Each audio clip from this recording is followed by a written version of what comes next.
Hello student, आज हम BO के अपने थर्ड चैप्टर को स्टार्ट करते हैं। 2 चैप्टर हमारे पहले कंप्लीट हो चुके हैं। थर्ड चैप्टर क्या है? देशी व्यापार, तृतीय व्यापारिक प्रलेख, कॉमर्शियल डॉक्यूमेंट। जब कोई व्यापार हम स्टार्ट करते हैं तो उसमें कुछ डॉक्यूमेंट्स होते हैं जिनके बारे में हमें पता होना ज़रूरी होता है, तो उसी के बारे में ये पूरा चैप्टर है जिसको हम समझेंगे।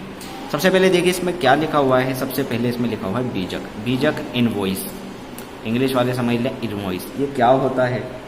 जब कोई माल बेचता है तो उसमें एक, आपने देखा होगा, एक बिल बनाकर भेजता है जिसमें लिखा होता है, मान लीजिए देखिए बीजक इस तरह का होता है, तो इसमें लिखा होता है कि भाई मान लीजिए ये बुकें हैं तो ये बुक इतने रुपए की दर से इतने रुपए की धनराशि है, और इतनी बुकें हैं, इतनी संख्या है, इतनी बुकें, इतने की दर और इतनी टोटल अमाउंट, इतनी बुकें, इतने की बुक का नाम ये है, इतने की दर और इतनी अमाउंट, टोटल ये लिख के इसने बता दिया इतने रुपए की। और इस पर आप उसने छूट भी दी है, व्यापारिक छूट, डिस्काउंट भी दिया है, तो डिस्काउंट इसने माइनस करके बता दिया इतना रुपया आपको देना है। लेकिन उसमें इसने जो खर्चे हैं वे भी जोड़े हैं। मान लीजिए पैकिंग का, ढुलाई का, लदान का, रेल भाड़े का, तो ये खर्चे सारे जोड़ के आपको इतने रुपए इसमें पेमेंट करना है। तो ये एक इनवॉइस बीजक बनाकर भेजा जाता है क्रेता द्वारा विक्रेता पर। तो इसमें सारी चीज़ें लिखी होती है, जो खरीदने वाला होता है वो समझ जाता है कि किसका दर, कौन सी चीज़ कितने रुपए की है, कितने की उसे प्राप्त हो रही है, क्या उसका खर्चा है, तो सारी चीज़ें लिखी होती है। तो इसमें इसके लाभ क्या है? एक तो उसका सारा माल का ब्यौरा पता रहता है, कितने की क्या चीज़ लगी है, उसकी छूट का पता रहता है, और उसको कितने रुपए पेमेंट करनी है, सारी चीज़ें आ जाती है। तो ये आप अगर पढ़ेंगे तो आपकी समझ आ जाएगा इसमें क्या क्या चीज़ें होती है। इसमें क्रेता और विक्रेता का नाम लिखा होता है, उसका पता लिखा होता है, इसकी तिथि लिखी होती है, आदेश संख्या लिखा होता है, फ़ोन नंबर, बीजक की संख्या, ये सारी चीज़ें इसमें लिखी होती है बीजक में, इनवॉइस में। इसके कितने प्रकार के होते हैं? कई तरीके के ये होते हैं। स्थानीय बीजक होता है, स्टेशन का मूल्य वाला बीजक होता है, रेल पर मूल्य बीजक होता है, मूल्य तथा भाड़ा सहित बीजक होता है। तो इतने सारे ये बीजक होते हैं। कोई अगर माल बेचता है तो ये बनाता है, स्टेशन वाला ये बनाता है, रेल वाला ये बनाता है, तो ये सारे बीजक बनते हैं।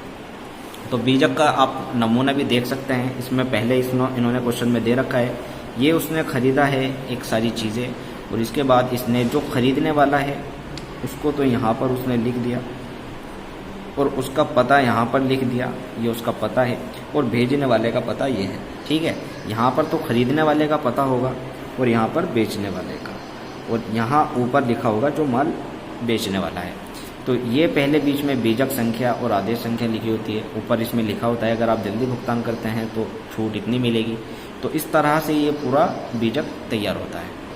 इसके बाद आप देख सकते हैं रेल वाला मूल्य का जो बीजक होता है उसका नमूना इस तरह का होता है। आपके पास बुक होगी, आप बुक में देख सकते हैं, इसी तरह होता है। ये भी कोई ज़्यादा इसमें चेंजिंग नहीं होती, सारी चीज़ें ये लिखी हुई है। जो खर्चे हैं, जो छूट है, ये सारी जोड़ घटा रखी है।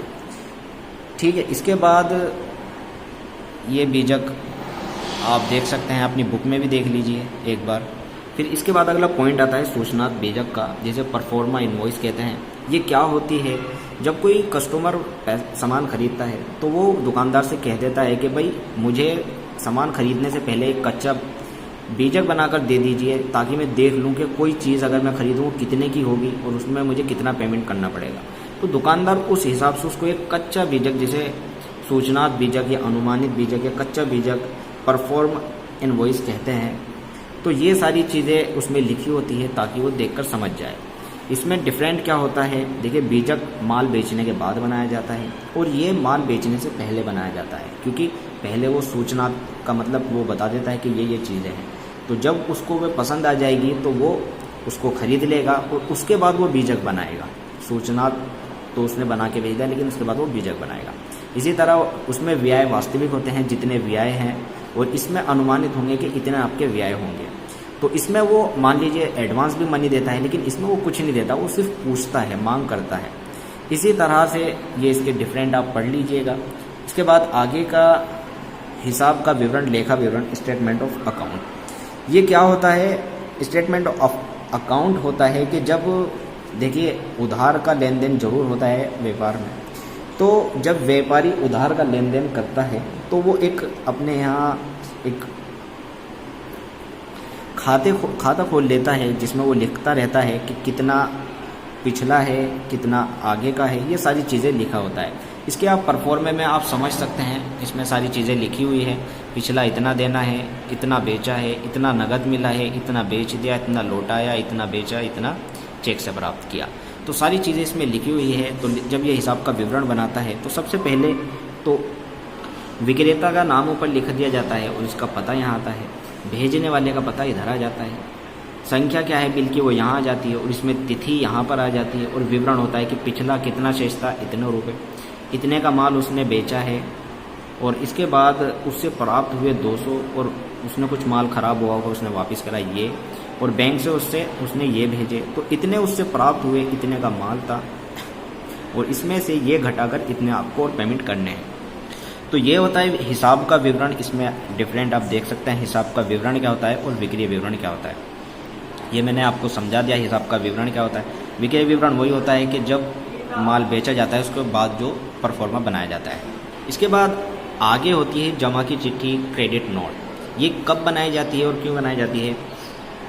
मान लीजिए व्यापार में भूल चूक हो जाती है तो कभी कभी ऐसा होता है कि विक्रेता ने जब माल बेचा तो भूल से जो पैसा था वो ज़्यादा लिखा गया, तो उस भूल को वो सुधारने के लिए एक नमूना बनाता है जिसे क्रेडिट नोट कहते हैं। इसका आप परफॉर्मा देख सकते हैं, इस तरह का होता है।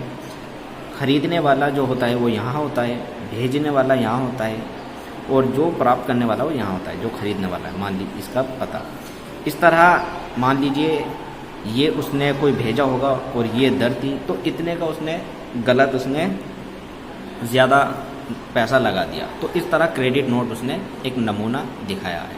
इसके बाद डेबिट नोट होता है कि उसने जो मूल्य बीजक में लिखना था उससे कम लिख दिया तो उसको सुधारने के लिए वो एक नोट और भेजता है जिसे डेबिट नोट कहते हैं। वो भी इस तरह का होता है, आप देख सकते हैं, अपनी बुक में भी देख लीजिए।